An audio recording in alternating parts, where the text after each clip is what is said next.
disuarakan pengamat maupun riset dari berbagai lembaga dan juga pelaku ekonomi itu mulai terkonfirmasi. Ini sulit ini untuk membantahnya ketika eh, para pedagang di Tanah Abang itu mengeluhkan sepinya pembeli. Padahal Ramadan itu sudah memasuki pertengahan dan 2 pekan lagi Hari Raya Idul Fitri. Ya, kondisi kita serba dengan pakai serba gelap, ntar diprotes serba suram.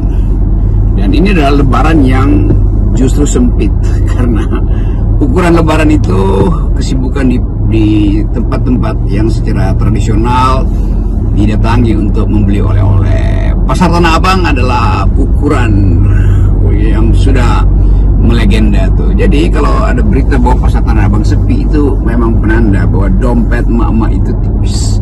Dan itu yang akan berakibat pada kegiatan ekonomi di daerah tuh. Artinya orang akan pulang mudik tanpa membawa oleh-oleh.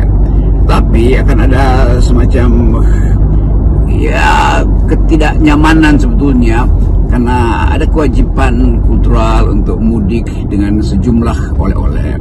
Tapi sekarang mulai ada frustrasi orang yang hendak pulang mungkin membatalkan karena malu nggak bawa oleh-oleh, padahal itu ada kewajiban. Sementara orang yang menunggu justru dengan cemas mengetahui jangan-jangan nggak ada oleh-oleh karena berita tentang kesulitan ekonomi juga ada sampai di desa-desa. Jadi kita mesti membaca bahwa setelah Idul Fitri orang ingin melepas keakraban dengan warga terutama dalam tradisi Indonesia, dan keakraban itu batal karena keadaan ekonomi. Jadi ini yang sering kita sebut sebagai gejala ekonomi yang sifatnya akhirnya jadi subsisten, itu artinya bertahan pada dasar yang paling sederhana tuh. Namun kita mau coba melihat apa sebetulnya yang membuat orang atau membuat rakyat merasa harapan itu kok makin lama makin pudar.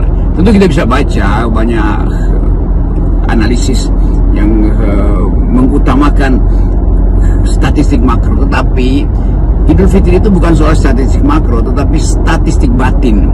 Dan kegelisahan kita menunjukkan bahwa hidup itu kadangkala dibayangkan di dalam kemurahan alam semesta, tapi kemudian kita bertemu dengan kebijakan yang membatalkan kemurahan alam semesta. Kan itu intinya kan, dan orang tunjukkan bahwa belum pernah ada keadaan di Indonesia di mana pajak itu tidak masuk, 40% tidak masuk itu. Dan itu menunjukkan bahwa yang mau dipajaki pun nggak punya penghasilan.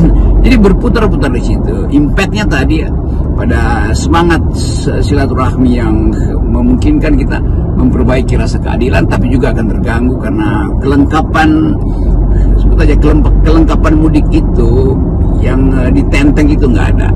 Itu yang mungkin bisa kita pakai sebagai panduan pertama bahwa Indonesia memang sedang dalam keadaan kegelapan. Akhirnya saya ucapkan juga itu kegelapan.